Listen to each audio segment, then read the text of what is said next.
welcome to everyone who's coming in. We're just going to wait a few more minutes while we allow people to join, and we'll get started in a few minutes.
Welcome everyone who's joining. Happy Pride, everybody, and we'll get started in just a few minutes, so hang tight.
All right, hi everybody, happy Pride and welcome to an afternoon with Aimee Carrero. This week there's been tons of amazing events as part of the 2020 virtual Capital Pride Festival, and we're right in the midst of festival weekend, so there's still more incredible Pride-filled events to come. And this particular event was brought to you by the Algonquin Students Association in partnership with Capital Pride and the Algonquin College AC Hub. I am so excited today to talk to Aimee Carrero. You might know Aimee from her 6 seasons on Young and Hungry, from her voicing the title roles respectively in Elena of Avalor, playing Disney's first Latina princess, and She-Ra and the Princesses of Power, among so many other television, movie, and off-Broadway roles. Born in Dominican Republic to a Puerto Rican father and a Dominican mother, Aimee was raised in Miami, Florida, and now resides in Los Angeles, where she's joining us from today. Welcome, Aimee. Hi. You see me? Hi. Fantastic. How are you doing? I'm really excited to be here today. How are you doing, Aimee? I'm so happy to be here, and I'm so honored to be a part of Capital Pride Week. We were talking a little bit earlier before that when I lived in Canada, I stumbled upon a wonderful Pride celebration in Victoria, and a part of me is just so bummed that we don't have like a live Pride event this year, but it's also great that we live in a time where we can do this and celebrate. So I'm just so thankful to be here, and I'm so thankful to the Algonquin Students Association and the Wellness and Equity Center and the AC Hub, and to you, Quinn, for all of your work with the 2S LGBTQ plus community in Ottawa, and for your advocacy and education efforts. Thank you so much, Aimee. And I think one of the advantages of the virtual events is that we're able to talk with people as far away as Los Angeles, and to bring in participants from all over the world, I'm sure, as well. So that's really exciting. Yeah, so a shout out to everybody joining us. I think on Twitter I saw some Latin American folks, some Brazilian folks wanting to join, and then some other people from Europe that were like, thank God, like, this live is during a time where I'm not asleep, because so many of our lives are Pacific Coast time. So I'm so glad that you're joining us today. For sure, yeah. And for everyone who's joining us, please feel free to drop your questions in the Q&A. We've sort of got some questions that we're ready to talk about, but we also want to hear audience questions, and we'll get to those sort of a little bit later on. So feel free to drop those in the Q&A. So I want to start to get into it. So my first question that I thought was really cool is that when this event was booked several months ago, you generously asked for your speaker fee to be donated to the Marsha P. Johnson Foundation. So can you tell us a little bit about the foundation and why you chose to benefit them? Yes, so the Marsha P. Johnson Foundation and Institute, it caught my eye because this year we celebrated the 50th anniversary of the Stonewall protests and riots, and that was June 28th, I think. And I stumbled upon their Instagram page, and they had this hashtag that was like Reclaim Marsha. And I thought it was so powerful because during this time with the Black Lives Matter movement and so many social justice issues coming to the forefront, I felt like the Black trans community really needed to be highlighted along with those other movements, because so often our trans siblings are kind of left, to the back of the line, or just not at the forefront of these, at the attention of these movements, although they are at the forefront of these movements, like Marsha P. Johnson. So I thought it was really cool how they want to reclaim that and highlight how crucial Black trans women have been to almost every single social justice movement.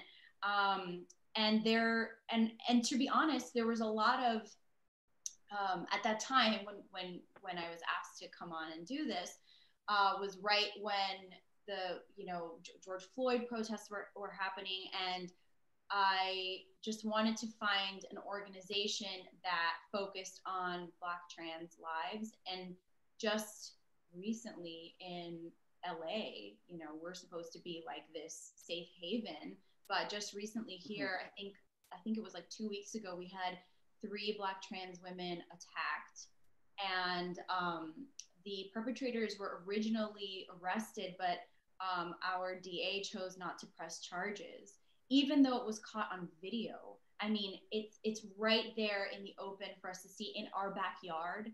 And I've been seeing a lot of people posting about it, which is good, but I think like anything, money talks, and if we can support these institutes and foundations, or even just funds, if you can find like funds that benefit Black trans community, I think every single dollar is so helpful, especially in aiding the the legal representation, like in the case of these women in LA, or if they're arrested for protesting, a freedom fund. So anyway, that was my really long way of saying that I think what the Marsha P. Johnson Institute is doing is really like in the pocket of what we should be focusing on right now. Yeah, that's amazing. Thank you so much, and thank you for using the ways that you can to benefit the world and make the world a better place. So thank you so much. Oh, thank you. So I'm really hoping to know, what is your favorite part of voice acting? Oh man. Okay, so my favorite part of voice acting was the fact that it took me so long to break in. Okay. Because I was auditioning. I moved to LA in 2009, and I was auditioning for, I would say, like 6 years before I booked any voiceover job. And when I finally did, it was Elena of Avalor. And when I realized that, not so much in Elena of Avalor's case, but definitely in She-Ra and the Princess of Power's case, I'm like, when am I ever going to play like this like 9 foot tall blonde, heroine?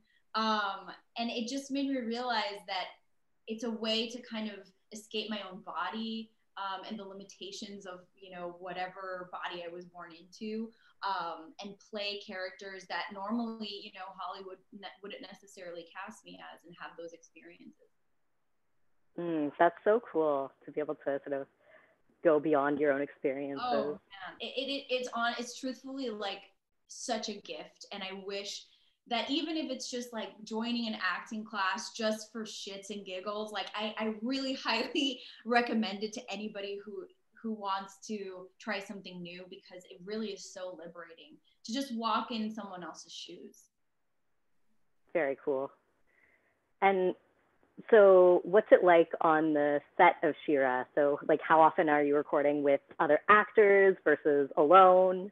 So the really cool thing about She-Ra is that we did a lot of group records, which from my experience is not that common, because actors have different schedules. So, AJ was on, I think it was the Goldbergs, and then she had her own show, like live action show, and then Lauren Ash was in Superstore, and then Marcus was in Blackish. So, with the scheduling, it's kind of difficult, but somehow they all made it work. And it just felt like a big giant family. We got to go in and work off of each other, which is really, I think, crucial to having camaraderie and chemistry. And one of the best things about working on She-Ra too is that it allowed for a lot of improvisation and a lot of like discovery, which is really difficult in animation, as you can imagine, because everything takes so long, and it's not just, you have to coordinate with so many departments to make something happen. So when we can find something like new and fresh, then it's such a gift. Yeah, for sure. Yeah, no, I can imagine it must take so long, and so many different people and all that. Yeah. So you've talked a little bit about Elena of Avalor as well. So in both Elena of Avalor and in She-Ra and the Princesses of Power, these have been really groundbreaking shows in terms of representation. Can you talk a little bit about what that has meant for you, as well as what sorts of feedback you've gotten from fans? It's so funny, because when it's kind of, and I'm sure you can sympathize with this or empathize with this, or have this probably your experience as well. When you're growing up, it's amazing what you get used to. You really get used to the lack of representation, and you find it wherever you can. You know what I mean? In my case, someone brown, I was like, okay, well, we have Jasmine, and that's good. So it meant a great deal to me to be a part of someone else's formative years. In the case of children's television, it's so often like what kids grow up, and what shapes them, is what they see represented. And so to be a part of not just one but 2 projects that really break some ground in representation, at least breaks the ground, you know what I mean? In no way is this the end. I'm hoping that it's just the beginning, and people can just work and build on top of, so yeah, it's just a huge honor, and a big part of me really understands that a lot of it is just sort of dumb luck. I just so happened to be the person that was chosen. There are thousands of actors that could have done a great job with these characters. So I really take it seriously that I get to come into people's living rooms and on their computer screens or on their TV screens and hopefully have a little bit of impact. That's so amazing. And I'm sure that you've gotten a lot of reactions from fans that speak to that impact as well. Yeah, yes, that's been the most rewarding. So when we go to back in the world before COVID-19, going to conventions and being able to meet people is really everything. It's just the cherry, the sundae, the chocolate sauce, the caramel sauce on top of the work, you know, which is already so wonderful. So when you work in animation, we work probably a year and a half in advance or 2 years in advance. So you kind of forget, you know, you go in the booth and you're doing your job and you kind of forget that people are going to watch it, you know, because you're just like trying to do a good job and trying to like, you know, service the script. And so when people come up to me and share their personal experiences with this, or just if they feel comfortable enough to share, that alone is such a gift and a blessing. But I think in the case of She-Ra, it has meant so much more than I can ever imagine. Being, you know, a cis heterosexual woman, to hear stories from people that, you know, I mean, they turn on the TV and their expressions of love and identity are not the norm. That is completely alien experience to me. So I just feel incredibly lucky to be a part of a project that is giving people this much representation. And like I said, you know, no representation is complete. You know, we always have to work harder and better and more and learn and listen. And I'm hoping that now that She-Ra, we've, you know, finished this series, I'm hoping that the next generation or the next group of people that are going to make stories like this just take it one step further, or, you know, as many steps as we can get. Yeah, absolutely. Yeah. And I think that that's like part of the power in representation is making space for more things like that to happen.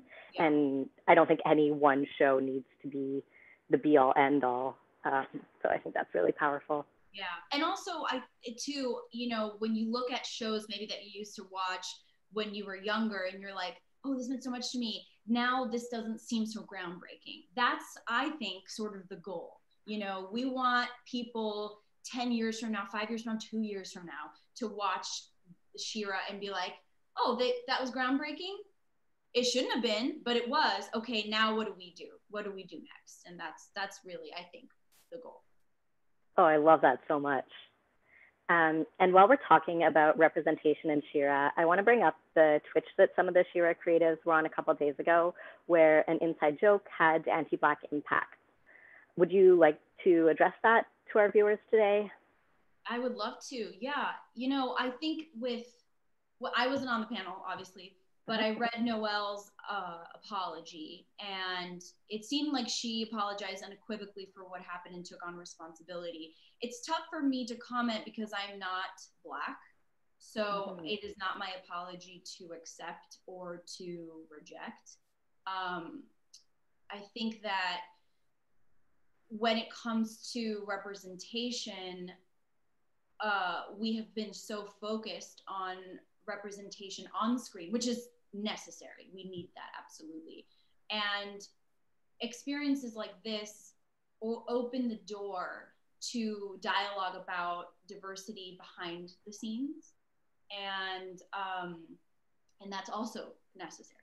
So I think all we can do is, when we make missteps like this, we have to listen, apologize, and work to rebuild trust, knowing that sometimes that trust can't be rebuilt, and that's up to that community that was affected.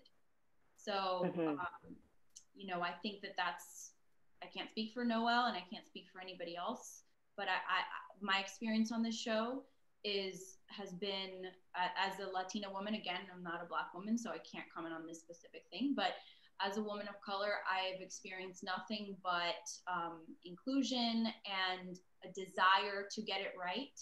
So I think that we will hopefully see improvement in this area, and I think that the people involved are taking it incredibly seriously. Mm-hmm. Yeah, thank you for that. And I do want to talk a little bit more about sort of the other aspects of She-Ra and everything. So do you have a favorite moment in She-Ra and the Princesses of Power, or like any cool stories you want to share about voicing Adora? Yeah, I mean, I'm a fan of the show too. So that's what people are like. I think what people don't realize is that I'm a huge fan of the show as well. So I can like voice it, but also sit back and watch it and be like, oh, I'm so invested. So I would say the most fun I have had on She-Ra is when I get to be with the group of people, when we get to just be so silly and have the light-hearted episodes. That's the most fun thing. Granted, it's probably not why people watch She-Ra. You know, they like the lore, they like the mythology, they like the action and all of that. And that's super fun to do too. But when you're playing a character that is like Adora, on a journey of redemption, and she really does feel things very deeply and takes things very seriously, it's nice to have a little break and, you know, play like what we've dubbed Drunk Adora, which is just like all of her inhibitions are just like gone, and she's able to really say what she's thinking. And I think that someone as disciplined as Adora doesn't usually get those opportunities. So that's probably the most fun. That's really cool. Yeah, and I think that. Yeah, sorry. No, go ahead. No, and then I was gonna say, but in watching the show as a fan, obviously the last episode, you know, when Catra and Adora get to come together, like, I mean, AJ and I were just inconsolable when we were filming or voicing it, and everybody, like, you know, we looked across the booth and everybody was sobbing, we were sobbing, and, you know, and then when we got the animation, because we do this without animation first, then we got to see the animation, and that was just like a fresh batch of tears. So that was probably, obviously, maybe that's, you know, kind of like the, you know, the one that everybody says, but that was definitely my favorite moment to watch. Oh, even just hearing you talk about it, I'm like getting a little teary-eyed right now. Yeah, I know. It's amazing. It's so good. I could watch it all day. Yeah, well, and I think that that's like a big strength of the show, is that there can be those really like devastating, heart-wrenching moments, and you know, like a D&D game. And I think that that's really fun, that there's so many different things. That they can coexist is so special, and it doesn't happen on many shows, which is a testament to our writing staff, you know, and because truly, how do you go from like this moment that, you know, or like I'm thinking like Shadow Weaver's death, you know, at the end, and like it's this like, you know, and then we go to the kiss, and then the line right after the kiss is like, you love me, and then it's like, you're such an idiot, you know, like it's so strange. It's not strange, it's just, it's unusual to have that in one show. For the tone to be able to be so fluid is so great. Mm-hmm. Yeah, and I think that that's like especially powerful for kids to be able to see as well, this like really fun thing, but also these like the emotional depths. Yes, that's life. Yeah, definitely. Yeah, and I think this sort of leads really well. So Adora has so many huge shifts in her identity throughout the show. So what was it like to play her as she sort of grows up, figures out who she is in the world, takes on all these new roles? It was such a wonderful experience, because it's not unlike the experiences that we have as people. You know, I think everybody goes through a period of time in their life when they look around and they're like, oh, wait, maybe everything I've been taught is not right. Maybe what I've been indoctrinated with actually is hurtful to people. And I used to think I was doing a good thing, but actually, you know, so that moment of realization, I think a lot of us come to, whether it's in adulthood or during our teenage years or even as children, and maybe more than once, you know, where we're like, I need to make a pivot in my life. I need to make a change, and it's going to be so painful. And in Adora's case, it meant leaving everything she knew behind, especially, you know, the person that meant the most to her, and starting a new life in a place where she was taught was bad, you know? And so she's had to, like, her journey of having to really kind of shift her thinking. So that's her first big challenge, right? Like this, okay, now I have to change my thinking. But then later it becomes this, who am I even? Like, why me? You know? And we all have moments like that in our lives where it's like, I don't even know why I have all this responsibility, and I don't even know how to, at the end of the day, look at myself in the mirror and find someone I recognize. And that's something that she dealt with often in the show. So it wasn't just like one very special episode where she's like, someone tell me where I'm from. It's like we had these arcs of, you know, existential angst. And I think that these are all very familiar stories, even though in our story, it's like, you know, in the context of this world that is so different from ours. But I think anybody watching can identify, and certainly as an actor, I identified with moments like that all the time, and continue to. You know, when we first started doing this, we first started recording She-Ra in 2016, late 2016, so right after the election. I've told the story so many times, but it is still so fresh in my mind, where I went in and, you know, I was familiar with the script, but, you know, you read it and you think, okay, I read it, like, I'm going to do it. And we were recording that scene where it's like Adora and Madame Raz meet for the first time, and she's sort of showing her around, and they look up and there's like no stars in the sky. And I could cry right now. You know, the fact that, like, we're all thinking that we all showed up to work so heartbroken and thinking, is the world ever going to look the same again? And in order to be able to have that outlet, oh God, it's truly like a once in a lifetime, once in a career experience. Oh, wow. That's so amazing. Yeah. I think that's really powerful in terms of what those stories can mean, even when you're playing them. That's so cool. Totally. Yeah. One of the things that you mentioned in that is like the process of Adora leaving Catra behind and all of that. Do you want to talk a little bit about Catra and Adora's arc throughout the show? Oh, it's my favorite thing to talk about. Are you kidding me? I talk about Catra and Adora to people who don't even watch the show. I'm like, but here's what you need to know. Like, my therapist I don't even know if my therapist has like watched She-Ra, but she knows all about it. What I love about the Catra-Adora relationship is that it took a lot of work to flourish into something that was mutually rewarding for the both of them, in a place of relative ease and peace. And that took a long time.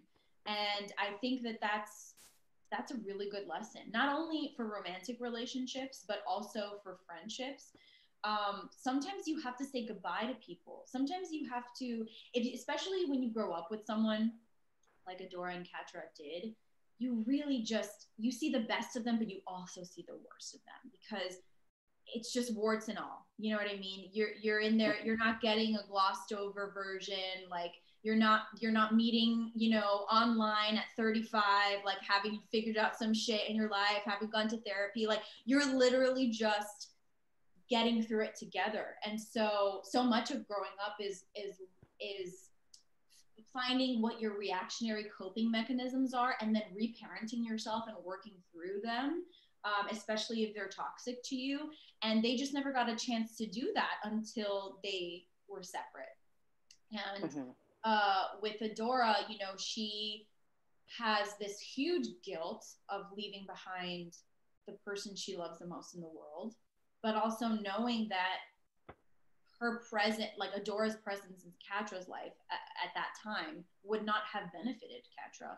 And I think she also understood on the other side of things the same. So I think she needed to go away and sort of like they both needed to go away and process themselves and how they what they wanted out of life, how they wanted to move forward as people. Because if you don't know how you're going to walk through the world alone, it's almost impossible to walk through the world with someone else. So I think it's just such a wonderful representation of what relationships are and can be and can come back from. So that's so powerful. About this. No, I mean, I can imagine that it's been a big part of your life for the past several years. So yeah, that's amazing. What do you think is Adora's greatest strength? Her grit. I think that Adora, you know, she knows that she fucks up, and she knows when it happens, and she knows, sometimes she knows why and sometimes she doesn't. But I think the fact that she gets back up, no matter how much it hurts, no matter how daunting and painful and impossible it might seem, she always gets up and tries again. And I think that works to her advantage. So, I mean, how many times in the series did we get to, we thought there was no way out, you know, we thought there was no solution. And with the help of her community and her friends, the people that love her, and also the people that don't love her, she was able to find and kind of harness that power and do great things. But, you know, if she would have given up after the first thing, we would have had no show. Yeah, for real.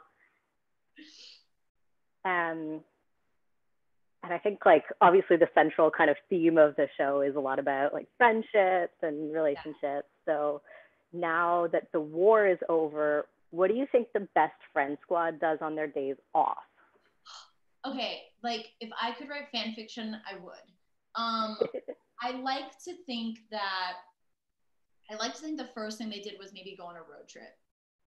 But I don't know if that actually happened, because there was like a lot of damage done, you know what I mean? So they probably like had like a rebuilding effort, and then they went on a road trip.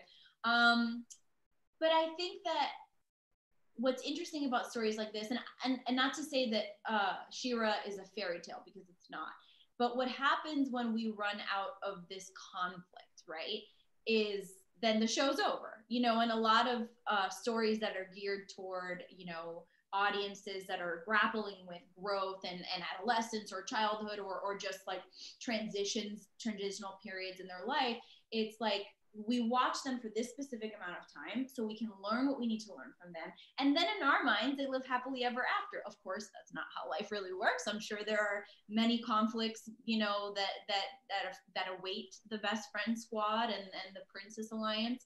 But I like to think in like the fluffiest version of the story, they like all went camping or something, and just for once for the last few years were able to just like sit by a fire or go swimming or enjoy themselves without having to like be on alert and let their adrenaline just sort of like calm down and you know, and just have a good time. I mean, they had a good time even when things were stressful, but there's, you know, have a relaxing time, I guess. Mm-hmm. Yeah, I love that. And I think, I mean, we obviously see some of those moments of levity and moments of relaxation that happen. Yeah. But I think it's really nice to envision that life for them in the future. Yeah, and just to like the domestic part, especially for like Catra and Adora, like the, you know, what are you gonna have for dinner tonight? I don't know. What do you want? I don't know. What do you want? You know, just like the little boring things that we take for granted in our normal lives, but when we're so invested in characters, we're like, I want to see that. That's not boring, you know. So I like to imagine that they probably have the same, you know, fights about what they're gonna watch on Rune Flicks, which is a joke I've made in the past. Like it's like, what movie do you want to watch tonight? And it's like, I don't know, you know, like just the most boring domestic kind of existence. Oh, I love that. Yeah. I'm wondering, so I mean, you've talked a little bit about how you're really working a couple years in advance of the show doing animation. but I'm wondering at what point in the show did you know when, like, how the show would end with Katrin and Adora? You know, okay, so Noelle never gave us like, she never told us what was gonna happen ever. Like, even, like, I remember when we wrapped on one of the seasons, the season before they're like in space, the last season where they're like in space for most of the time, she was like, all I'm gonna tell you is that we're going to space. And we're like, okay. So, but I think anybody with the investment that we had with these characters knew what was gonna happen, but we just didn't know when or how. But when we got the final script, and I got the final script, I think a couple of days before we recorded, I just sort of like was in disbelief, you know, because again, I don't know if a lot of actors are also fans of shows they work on, you know, but I was having two experiences. I was like, how am I going to play this and make this, you know, the best it can be, but also like, So yeah, I think we all had an inkling. We certainly had the hope that it was going to happen, but also there's a lot of, and this is just pure conjecture. I'm not saying that this is what happened at all, but when you are working on a show that is mainstream, like She-Ra, and it's not just, you know, us in a room getting together and doing the show. It requires a lot of people and a lot of suits and executives that have to approve things. And thankfully, you know, we had wonderful executives at Netflix and DreamWorks, but you never know. I mean, it's still Hollywood, you know, and so often it's been the experience of people, especially in animation, where they get like they like, oh, maybe these are the people, and then that doesn't happen. So I think in my mind, I sort of braced myself. I was like, okay, if it doesn't happen, you know, whatever, hopefully, you know, we've grown more than this, but I was sort of bracing myself for it not to happen. But I was so delighted and just so extremely happy that we were able to do that. Mm-hmm. Yeah, and do you think that if you'd known that any sooner, would it have changed anything about the way that you played Adora? That's a really good question. I don't know. I think that no. Yes, probably subconsciously it would have, you know. But so I'm glad that Noelle never gave us the yes, absolutely, it's happening, because Adora wouldn't know either, you know. So it's sort of like the what is the word that I'm looking for? The saying. It's you're just also like in the dark with the character living their lives, and that doesn't make any sense. But does that kind of make sense? Yeah, no, it totally makes sense. Yeah, I think subconsciously, for sure, it would have affected me. So I am glad that information was not confirmed to me, because I might have, I don't know, tried to like drop a few hints here and there, which would not have been good for anybody. So I'm really glad. But it took all of my power to keep it a secret for the year and a half or however long it took for the show to the finale to air. Oh, yeah, that must have been so challenging anytime you're talking about anything. It was the worst. Like, people that are, you know, my friends are like, what's going to happen? I'm just like, I don't know, you know, which was a lie, obviously. But I would just be like, you know? Wow. Yeah. That must be, I can't even imagine. Nobody, like, got it. You know, I would be like, uh-huh. But, yeah. Oh, that's amazing. Yeah. So I want to ask a few fan questions that we've gotten in the Q&A. Okay. So this one is coming from Lucy. How did you feel when you found out that you would be in the leading role of She-Ra? I felt overwhelmed because I'm 32, so I was just under the wire for the original airing of She-Ra, but my husband is older, and so when I got the email, I was like, She-Ra, what's She-Ra? And he was like, he'd like frozen in time, and he was like, oh my God, and he filled me in. So just from his reaction alone, I knew it was something that was going to mean a lot to a lot of people, and I wanted to get it right, but I also didn't want to do an impression of, you know, what the original voice actors were doing, because I knew this was going to be a different sort of retelling or a different version of the story. So a part of me was just like, you got to let it go. Don't even think about it, because then you're going to show up and be totally overwhelmed and not be able to do the job. But the first time I did For the Honor of Grade School, I was like, it was a lot. It was just, I was like, I closed my eyes and I was like, here we go. And I did it. And then I opened my eyes and I was like, I'm going to get fired. And then I looked across the room and everybody was just like, so that was good. Oh, I love that. Yeah, it must be a lot of pressure when you're carrying something on like that. Yeah, but you have to check it at the door. Otherwise, you'll never, you'll never do it. It's like anything in life, if you actually sit down and think about like the implications that your job or your everyday or every interaction you might have on your life, you'd never get out of bed. So it was a good lesson. Yeah, for sure. So I've got another question from Cassia from Brazil. Did you imagine another end for Adora and Catra? You mean, no, I always wanted them to be together. I always knew they were soulmates. However, I didn't know how it was going to happen. And I thought it was like so perfectly done in this moment because I'm also not a writer. So I'm like, what if she just like tells her, like in a really boring moment, but obviously that wouldn't be very interesting to watch. So I didn't really picture how it was going to happen. And I'm so glad that somebody else was in charge of deciding that. But one thing I do wish is that we'd gotten some more time with them.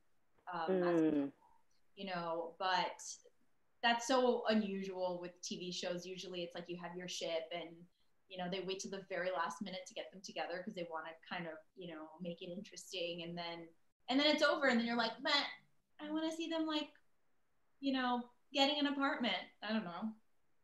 Yeah, absolutely. I mean, it was like this 5-season build-up of yes. And I think they're gonna have their issues like anybody else. They still yes, they can profess their love to each other, but they still have to be like, let's talk about Shadow Weaver, or like, let's talk about the time you tried to kill me, or they have things to talk about still. And I think that in my version, they're probably like, working through those conversations little by little.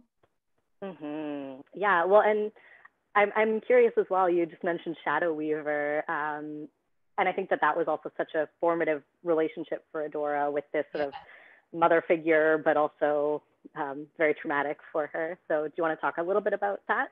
Yeah, I'd love to. One thing that was really wonderful that Noelle wanted to include is even when we do get the closure, right, where Shadow Weaver performs the ultimate sacrifice for her daughters, whatever, that there's still some complicated feelings left. And I think that's important to include in a narrative, especially when where your protagonists are relatively young, because if you get to a point with your parental figures or whoever raised you, if you get to a point of complete acceptance with them and forgiveness and harmony, that comes later, I think, in life. So when you're in your teens and your 20s, and if you have some unresolved, or maybe maybe you feel unresolved forever, I don't know, but that's something that's rarely talked about in these narratives. It's either like super toxic or like super amazing, and there's really no in between. And I think they did such a good job with painting the gray area and being like, okay, so what happens when like they want to make amends, but you're not ready, or, they want to make amends, but then they kind of screw you over again, or they want to make amends and they do this big gesture and you're just sort of left with like, okay, well, what now? So I thought that was really interesting. Yeah, I love that we sort of see those redemption arcs. Oh, I just saw something. I just saw a comment about, I just want to clarify. I didn't want to make it seem like Catra and Adora are sisters. They are not sisters. I think they were raised by someone who, raised them both. But I think somebody said that it implies incest, and that is the last thing I ever want to imply. I think you can grow up with someone is your soulmate and have a very similar experience under the same person who maybe it means a lot to you, or was formative. But by no means do I mean that they were siblings in any way, shape, or form. Yeah, for sure. Yeah, thanks for clarifying. And I think like it's also obviously complicated when their mother figure is like their commanding officer, right? Yeah, I know. Maybe that wasn't the right word, but I think what I meant by mother figure is sort of like she gave and took. You know what I mean? She provided them with, she was like the only person there that was giving them any kind of feedback, whether it was emotional feedback or, you know, feedback of like discipline. So yeah, it is a complicated relationship that maybe I need to be more careful with my language about. Yeah, no, I think that's very, very complicated for all of them, I'm sure. Exactly. Yeah. So we've got another fan question here that, what's your favorite Adora fan theory or fan headcanon? Oh my God. I don't know. You know, we weren't allowed to read fan fiction, and we weren't allowed to, like it wasn't like anyone was like monitoring our computer, but it's something about, I read somewhere that that they don't want any kind of like crossover ideas, you know, just in case they don't want anything to kind of like you know, get into your brain and then it shows up on the show and someone's like, that's my fan fiction. So we weren't really allowed to delve too deeply into that. So I don't have one, but maybe now that it's over, I can do a little research. Well, fantastic. I look forward to seeing your future answers. Me too. I'm like, I don't know. Are there alternate, I wonder what they mean. Is it like how they were going to get together, or I don't know. That's a question for my Twitter account, I guess.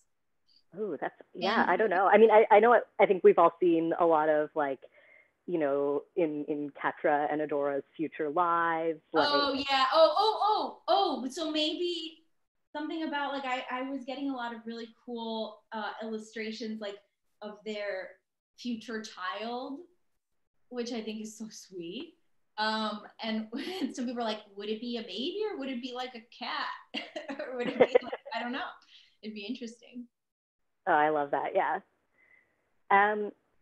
So what do you and Adora have in common, and do you relate to any other character? This is another fan question coming from an anonymous viewer. What do we have in common? I mean, God, anything would be such a compliment to me if we had anything in common.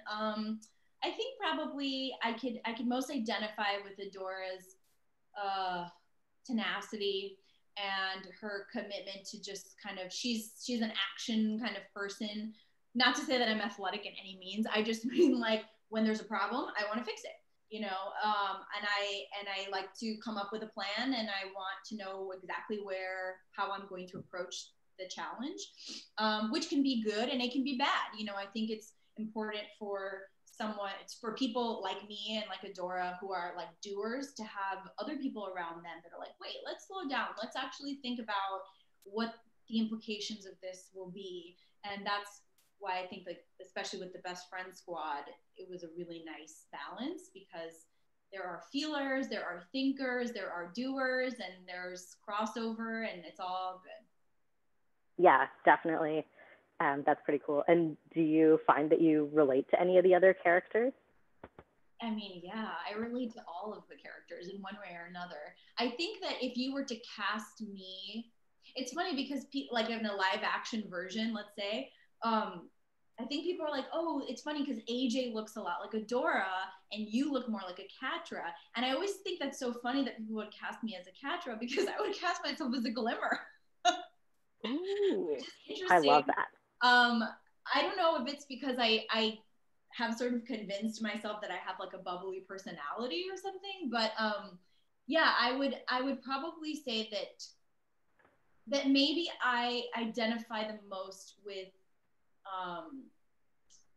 as far as Glimmer goes, with her like desire to be taken seriously. Like I have lived my whole life looking younger than I am. I'm pretty short. I'm 5'1", so people always think I'm younger. So even when I was a kid, all I wanted to do was be an adult. All I wanted to do was be taken seriously. So I really sympathize with Glimmer in that regard. But every single character on the show is just so, I think, you know, was created with so much love. And like I said before, you know, no representation is ever complete, but, you know, every character was at least, the attempt was made to make them as complex as possible. Yeah, I think that's really cool that it's a show where, like, even the villains get to have these huge complexities and be more than just the villain. Yes, absolutely. And also, I know you can't see me right now, but I'm about 5'0", so I hear you on that.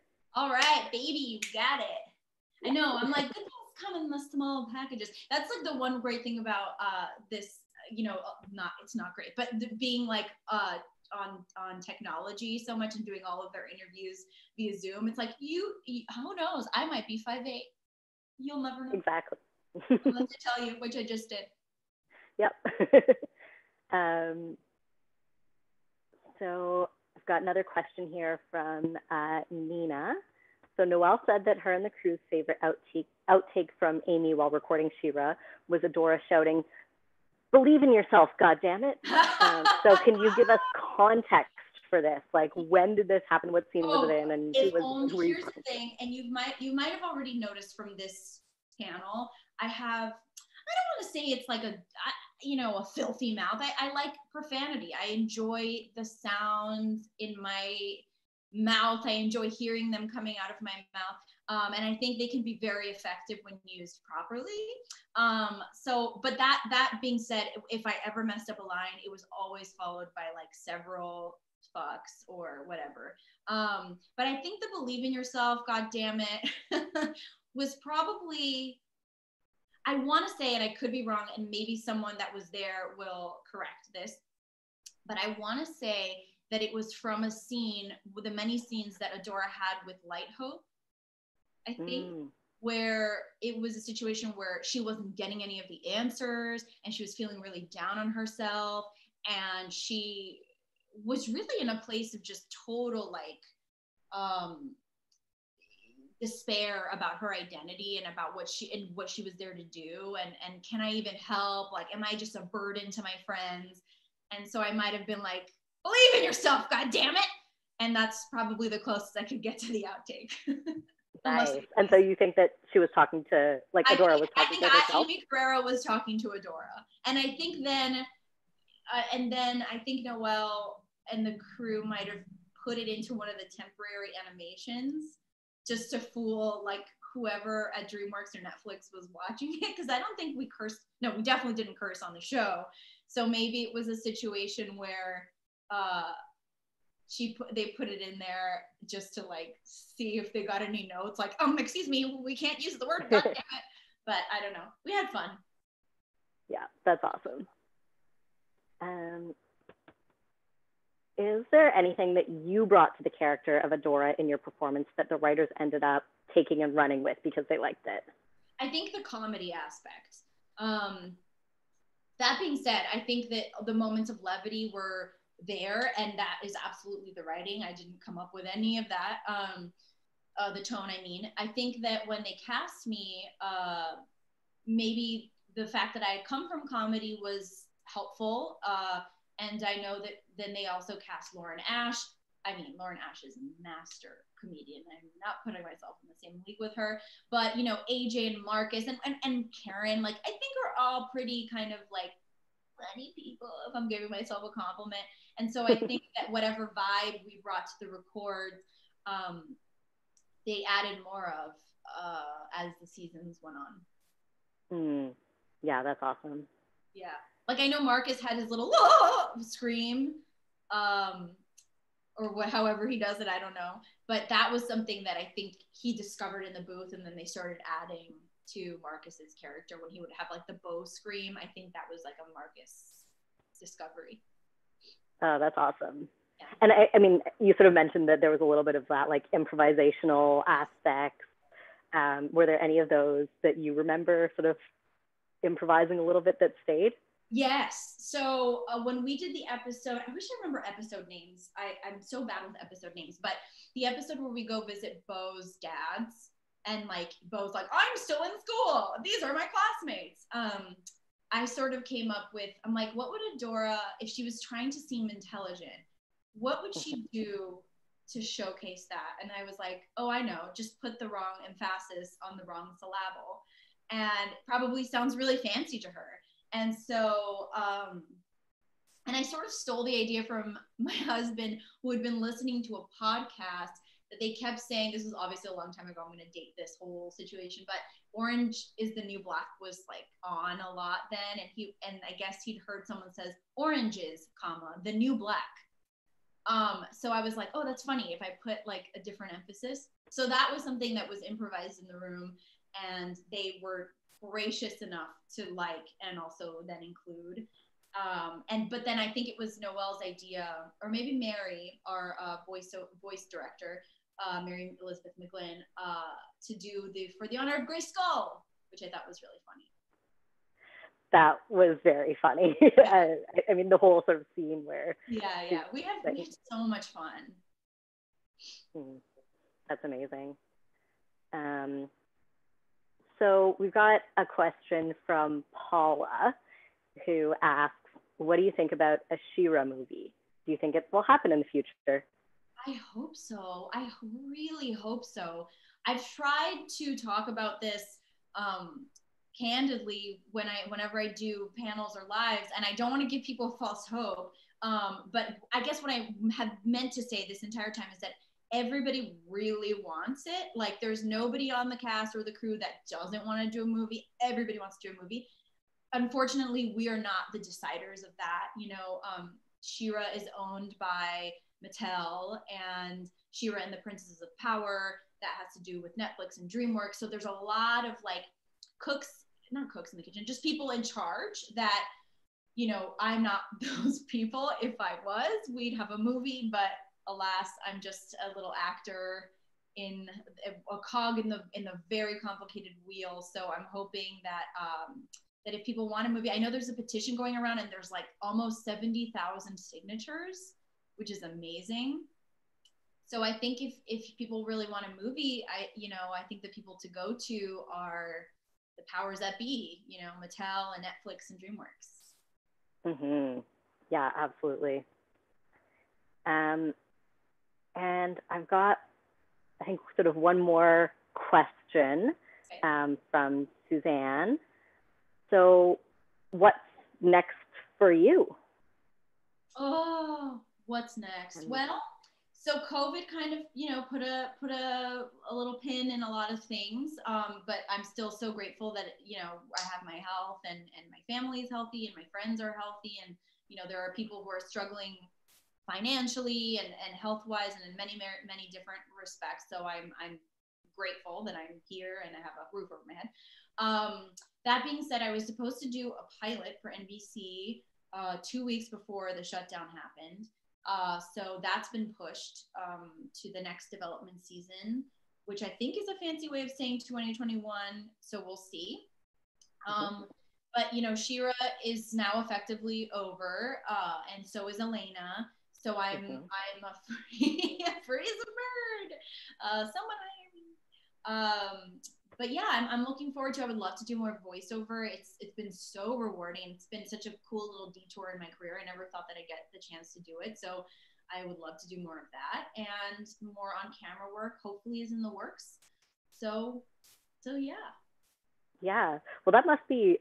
Now that you've just said that, it must be a big year for you with sort of both of your animation shows wrapping up within a few months of each other, really. It's so sad. I feel like a mom, like sending her kids off to school or something, or marrying her kids off.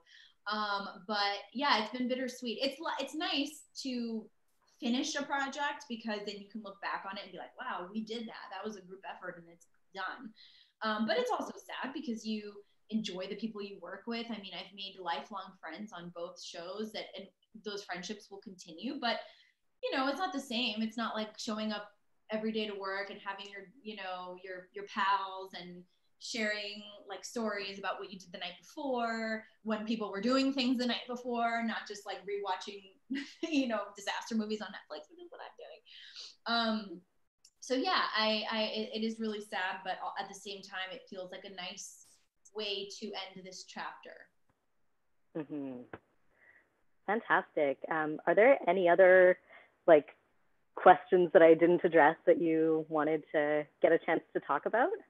Well, I just wanted to say thank you to all of I wanted to give a special shout out to all of the Latinos out there because have been so wonderful and supportive. And I know that, you know, it's tough to coordinate the time zones with these things. So I'm endlessly appreciative of the people that make the effort and the time. And look, I'm seeing some Mexican flags, Argentinian flags. I love it. So I just want to give a shout out to everybody joining me, and also from the Netherlands. Wow, there's people everywhere. So I'm so grateful. And you know, I guess I just want to say like that I'm so grateful to everyone for watching the show. And if it's one thing that I want you to know about it is that everybody worked so hard to make a show with as much heart as possible. And you know, we didn't always succeed in everything. But the intent was there, and we wanted so desperately to make a show that people were proud of. And so I'm hoping this is just the beginning. This is just the first step, just like opening the door a little bit. And hopefully there's going to be a mass of, you know, creators and writers and of all, you know, representations that just push the door open and just give us like all of the content we would ever want and ever need. So I just want to say thank you. Oh, that's such an amazing hope for the future. I love that. Mm-hmm. Well, thank you so much, Aimee, and thank you everyone who's joined us here in Ottawa from all around the world. Yes. It's been such an honor to have so many people here joining us for Capital Pride Week here in Ottawa. Thank you so much. Happy Pride. I'm so jealous of our neighbors upstairs in Canada, and I hope to visit soon when things are, you know, back to safe. You know, when you'll take us. Honestly, whenever you'll take Americans, I will be back. So thank you and happy Pride, and I hope you enjoy all of the wonderful events this week. Thanks so much. Happy Pride, everybody. Bye.